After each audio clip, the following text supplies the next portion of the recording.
ছোট্ট বন্ধুরা, আমরা যদি দ্বিতীয় শ্রেণীর গণিত বইয়ের ৫৯ পৃষ্ঠার একদম উপরে লক্ষ্য করি, দেখো এখানে শুরুতে আমরা যে অঙ্কটি দেখতে পাচ্ছি এটি নিয়ে আমরা কিন্তু গত ক্লাসেই আলোচনা করেছি, তাই না? যার কারণে এবারে যদি আমরা আরেকটু নিচে লক্ষ্য করি, দেখো এখানে আমরা দেখতে পাচ্ছি ১ নম্বরে আমাদেরকে বলা হয়েছে যোগ করি। আমরা এখানে দেখো অনেকগুলো যোগ অঙ্ক দেখতে পাচ্ছি, তাই না? তাহলে চলো আমরা এখান থেকে কিছু কিছু অঙ্ক একটু সমাধান করার চেষ্টা করি। দেখো ১ নম্বর অঙ্কে বলা হয়েছে ৫২৬ যোগ ২৫৩। তাহলে আমরা এই দুটিকে কিভাবে করে যোগ করতে পারি? আমরা কি জানি, যোগের ক্ষেত্রে এই শেষের সংখ্যার সঙ্গে প্রথমে কিন্তু এই শেষের সংখ্যাটিকে যোগ করতে হয়, তাই না? অর্থাৎ এককের সঙ্গে একক, দশকের সঙ্গে দশক এবং শতকের সঙ্গে শতককে যোগ করতে হয়, তাই না?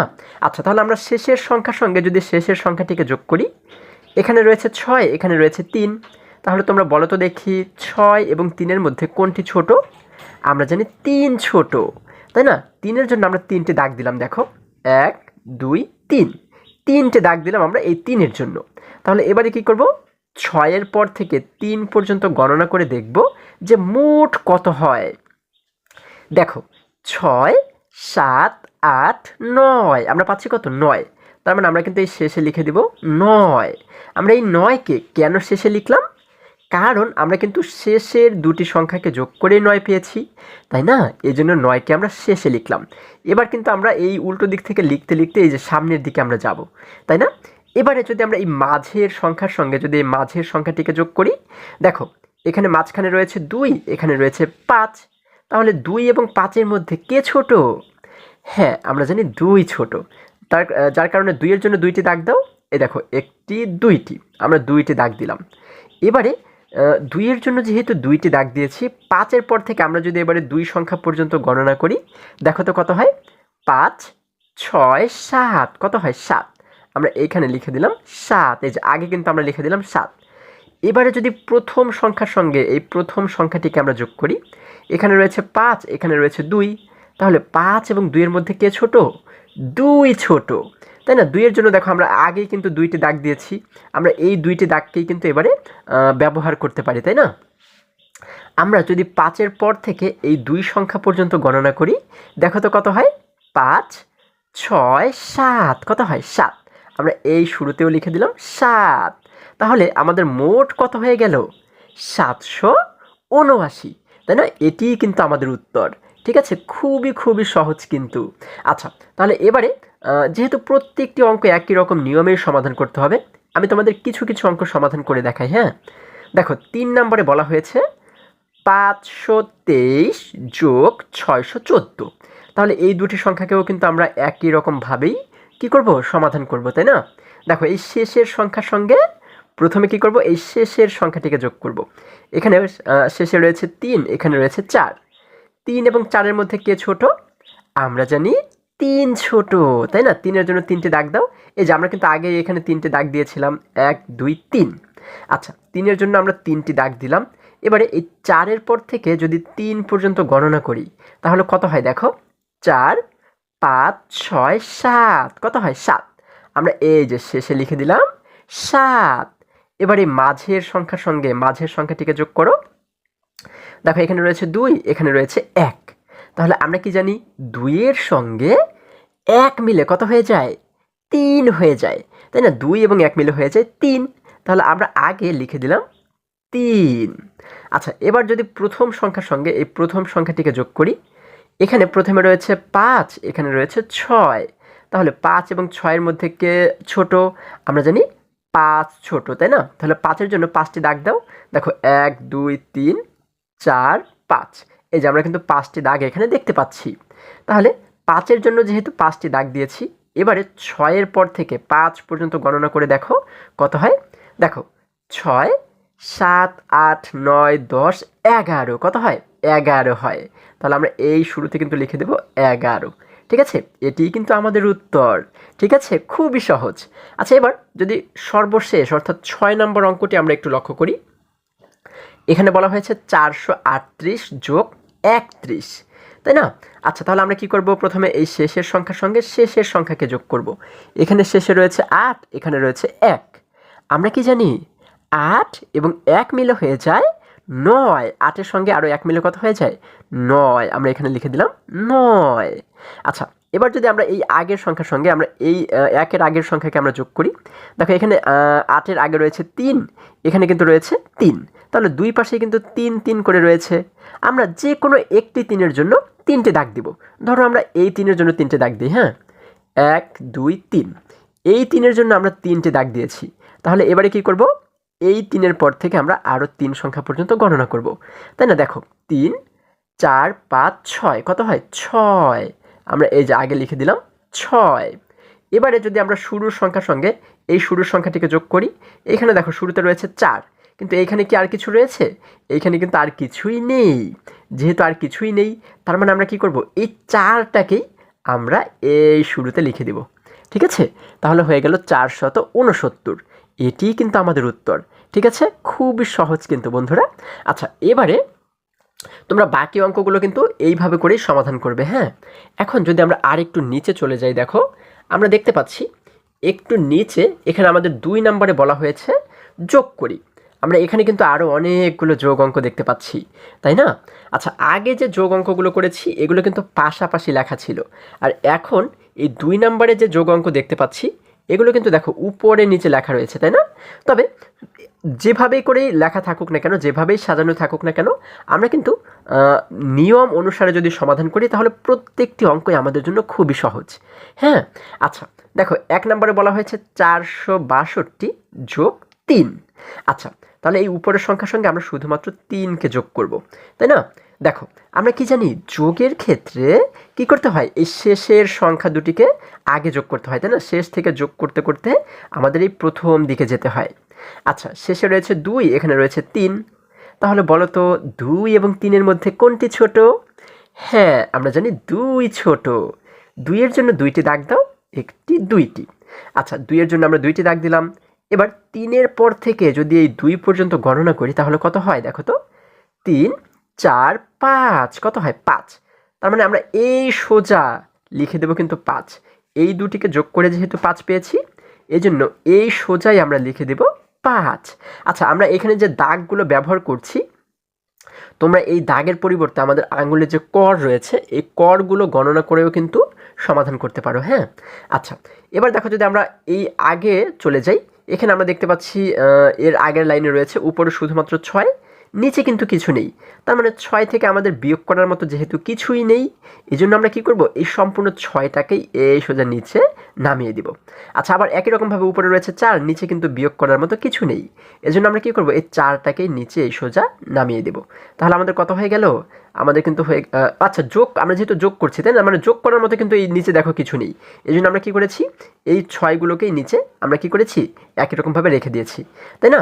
আচ্ছা, তাহলে আমাদের উত্তর হয়ে গেল 465। কত? 465 হয়ে গেল। এটিই কিন্তু আমাদের উত্তর। ঠিক আছে? এবার একই রকমভাবে 2 নম্বর অঙ্কটি লক্ষ্য করো। এখানে বলা হয়েছে 953 যোগ 46। আচ্ছা, আমরা এটিকে সমাধান করি।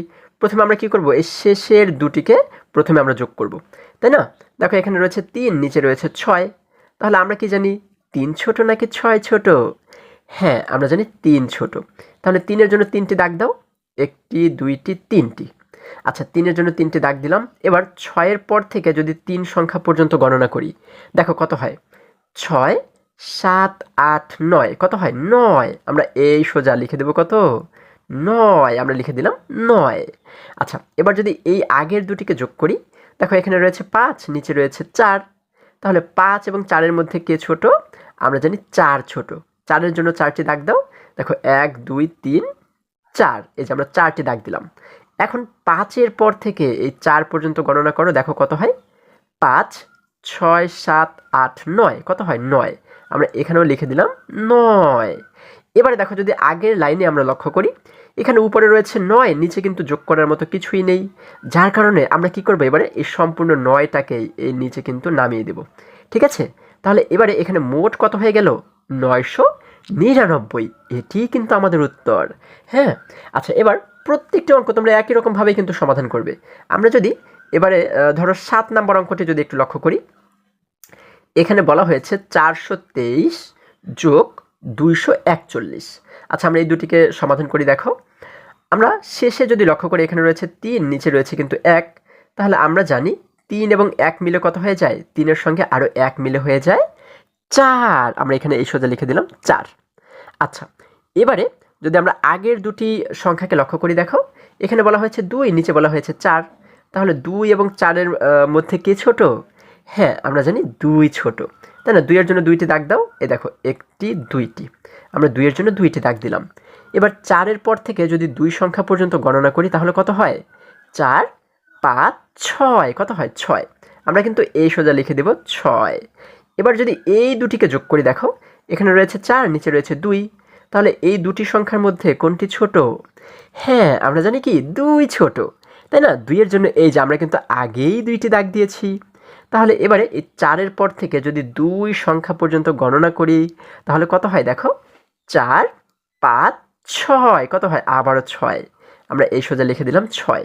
হ্যাঁ, তাহলে আমাদের এখানে মোট কত হয়ে গেল? 664। এটি কিন্তু আমাদের উত্তর। ঠিক আছে? আচ্ছা, একই রকমভাবে এই যে বাকি যে অঙ্কগুলো রয়েছে এগুলো কিন্তু তোমরা সমাধান করবে। ঠিক আছে? এটা হচ্ছে তোমাদের কাজ। আচ্ছা, তাহলে এবারে যদি আর একটু নিচে আমরা লক্ষ্য করি, দেখো এখানে আমরা দেখতে পাচ্ছি একদম নিচে আমাদের এখানে 1 নাম্বার অঙ্কে আমরা দেখতে পাচ্ছি একটি কথার অঙ্ক রয়েছে, তাই না? 1 নাম্বারে কিন্তু একটি কথার অঙ্ক আমরা দেখতে পাচ্ছি। এখানে কি বলা হয়েছে? দেখো, রাফি কোনো এক ঈদে তার বাবার কাছ থেকে 250 টাকা এবং মায়ের কাছ থেকে 120 টাকা পায়। সে মোট কত টাকা পায়? আচ্ছা, আমরা যদি প্রশ্নটিকে আবারও বোঝার চেষ্টা করি, এখানে বলা হয়েছে কি রাফি কোনো এক ঈদে তার বাবার কাছ থেকে 250 টাকা পায়, তাই না? এবং তার মায়ের কাছ থেকে 120 টাকা সে পায়। এবারে বলা হয়েছে সে মোট কত টাকা পায়, অর্থাৎ বাবার কাছ থেকে এবং মায়ের কাছ থেকে মিলে মোট সে কত টাকা পায়। আমরা এটিকে কিভাবে সমাধান করতে পারি? আমরা দেখো এই বাবার টাকাটা এবং মায়ের টাকা এই দুটি সংখ্যাকে যদি আমরা যোগ করে দেই তাহলেই কিন্তু পেয়ে যাব যে বাবা এবং মায়ের কাছ থেকে সে মোট কত টাকা পায়, তার মোট কত টাকা হয়, তাই না? খুবই সহজ কিন্তু। তাহলে আমরা প্রথমে কি লিখব? লিখব বাবার কাছ থেকে পায় 250 টাকা এবং নিচে লিখব মায়ের কাছ থেকে পায় 120 টাকা। এই 250-এর নিচে আমরা 120কে লিখব, তাই না? তারপরে যদি দুটি সংখ্যাকে যোগ করে দেই তাহলেই তো উত্তর পেয়ে যাব।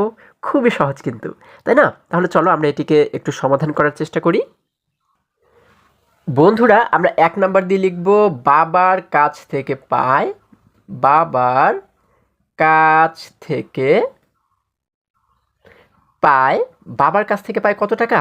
সে কিন্তু বাবার কাছ থেকে পায় 250 টাকা, তাই না? 250 টাকা। এবং আমরা নিচে কি লিখব? বাবার নিচে লিখব হচ্ছে মায়ের কাছ থেকে পায়, তাই না? মায়ের মায়ের কাছ থেকে মায়ের কাছ থেকে পায়, মায়ের কাছ থেকে পায় কত টাকা? আমাদের কিন্তু বলা হয়েছে 120 টাকা। তাহলে এই 250-এর নিচেই কিন্তু আমাদের 120কে লিখতে হবে। ঠিক আছে? আমরা এখানে লিখলাম 120 টাকা।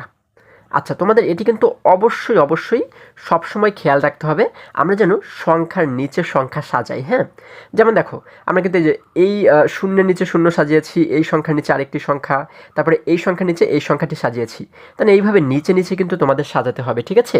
আচ্ছা, এবার আমরা এইভাবে করে একটি দাগ দিয়ে আমরা কি করব? যেহেতু এই দুটি সংখ্যাকে যোগ করব এজন্য আমরা এই সামনে একটি যোগ চিহ্ন দিয়ে দিলাম। আচ্ছা, এখন যদি আমরা যোগ করি, দেখো এই দেখো শেষে রয়েছে 0, এখানেও রয়েছে 0। আমরা জানি 0 এবং 0কে যোগ করলে হয়ে যায় 0। আমরা এই সোজা লিখে দিলাম 0।